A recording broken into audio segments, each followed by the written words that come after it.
Hello, everyone. Today, I'm going to explain the installation of pitch encoders and line position switches. First of all, let's take a look at the working principle of an encoder. We all know, during the operation of the pitch system, after the pitch actuator drives the blade to change its angle, what kind of range of change has occurred in the angle? This requires a component to be controlled. This component is the encoder we are going to learn about today. The encoder needs to record the rotation angle of the pinion of the motor. The signal needs to be fed back to the control system again, so as to facilitate the system to make reasonable judgments. So the encoder plays the role of an intermediate hub in the pitch system. So, how exactly does an encoder achieve the reading of angular information? Let's take a look at the structure first. The so-called encoder. It is a device that converts a certain physical quantity into a digital quantity. In the motion control system, the function of an encoder is to convert parameters such as angles into digital quantities. Sensors of types such as electrical contact, magnetic effect, capacitive effect, and photoelectric conversion can be adopted in wind turbine generators. The most common encoder is the photoelectric encoder. What about this encoder? Everyone can see that there is a rotating shaft, a main body, and wires. If you take it apart, its structure is like this. It is composed of a code disk, a rotating shaft, a light-emitting diode, and a photodiode. In large encoders, it could also be incandescent lamps and other optoelectronic devices that receive light. It is achieved by adjusting the rotational speed of the rotating shaft, a sensor that converts digital pulse signals through an encoder. The final controller is based on the digital pulse signal transmitted by the encoder. Calculate the rotation angle of the motor, displayed in the debugging interface, so as to facilitate the staff to make correct judgments. So, how do several simple mechanisms achieve angle recording? Everyone, watch this animation. Inside the encoder, two diodes are located on both sides of the code disk. The palette has uniform slots and holes. When the encoder starts to rotate, a light-emitting diode emits light. At this moment, light periodically passes through the transparent area of the code disk and is transmitted to the photodiode.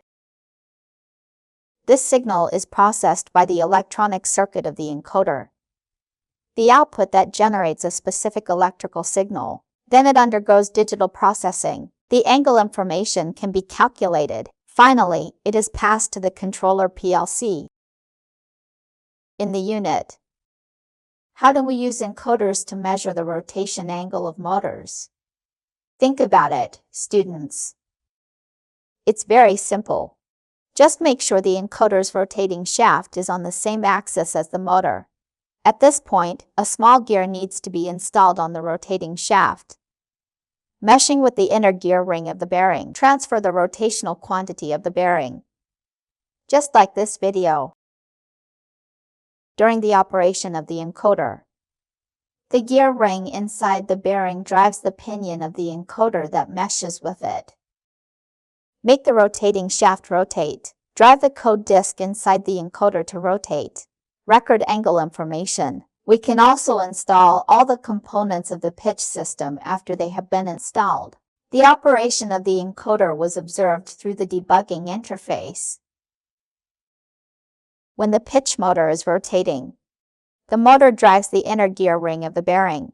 The internal gear ring is equipped with a nickel core encoder pinion. The signal of the pinion is displayed in real time on this interface through conversion. If we input a certain angle value through the system, the encoder will also transmit the input values to the controller.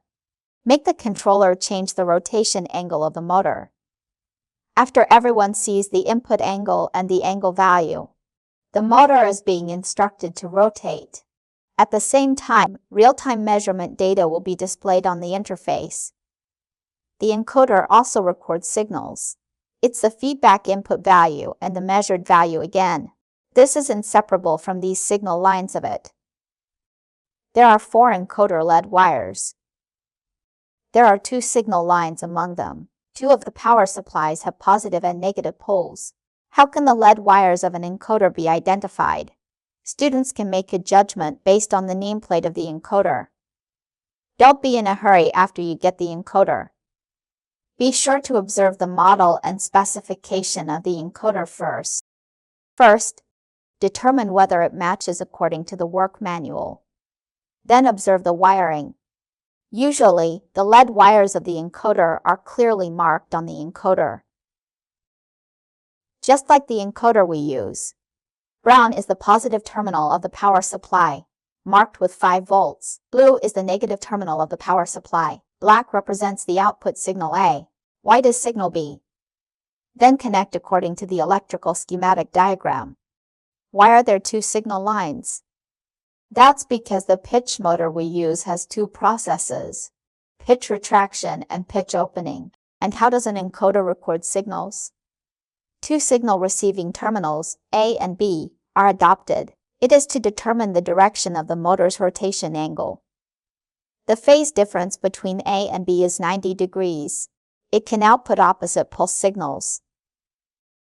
In actual operations, students should also pay attention to the wiring of the encoder, although it is directly connected to the power supply and the controller. However, due to the structural characteristics of wind turbines, it needs to be connected to the electrical control cabinet through a slip ring from the hub. The above is the working principle of the encoder. I hope all the students can master and understand it. Thank you all.